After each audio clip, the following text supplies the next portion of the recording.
Hello बच्चों, previous class में हम लोगों ने एप्लीकेशन पढ़ा था फ्लेमिंग लेफ्ट हैंड रूल का और राइट हैंड पाम रूल का। जहाँ तक हम लोगों ने एग्जांपल 5 तक सॉल्व किया था। 6 में आते हैं। 6 में आप देख सकते हैं, पहला मैंने गामा लिखा है। गामा एक न्यूट्रल पार्टिकल है।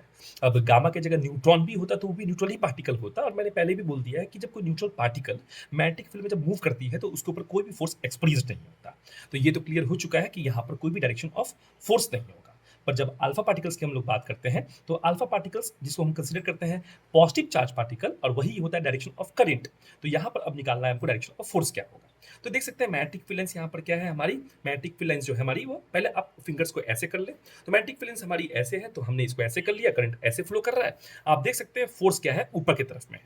तो ये मैग्नेटिक फील्ड लाइंस आपकी इस तरफ जा रही है, ठीक है। डायरेक्शन ऑफ करंट आपका इधर जा रहा है और फोर्स जो होगा वो ऊपर की तरफ जाएगा। ये अल्फा पार्टिकल्स की बात करते हैं। Beta particles, beta particles negative particles है। इस केस में हमको डायरेक्शन ऑफ करंट ठीक इसके ऑपोजिट पकड़ना पड़ेगा। मतलब डायरेक्शन ऑफ करंट हमारा ऐसे होना चाहिए और मैग्नेटिक फील्ड लाइंस ठीक उसके इस तरीके से वो इधर है। आप देख सकते हैं मेरा जो थंब है वो किस तरीके से नीचे गया है। ये है direction of magnetic field lines, ये डायरेक्शन ऑफ करंट जो बीटा के ऑपोजिट है। और ये थंब जो है मेरा, देख सकते हैं आप, ये थंब जो नीचे की तरफ में है। उम्मीद है ये तीनों के समझ में आया। आते हैं एग्जांपल नंबर 7 जो काफी इंपॉर्टेंट है।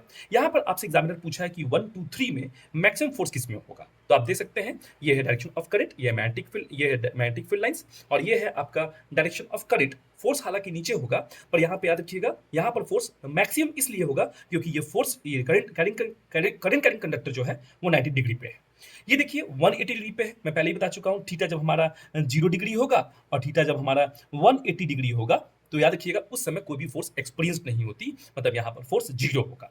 और यहाँ पर जहाँ पर एंगल 60 डिग्री है, यहाँ पर इन बिटवीन 0 और मैक्सिमम होगा। तो इस तरीके से क्वेश्चंस आपके एग्जाम में पूछे जाएंगे। यहाँ पर हम समाप्त करते हैं फ्लेमिंग लेफ्ट हैंड रूल्स के एप्लीकेशन और राइट हैंड पाम रूल्स के एप्लीकेशन।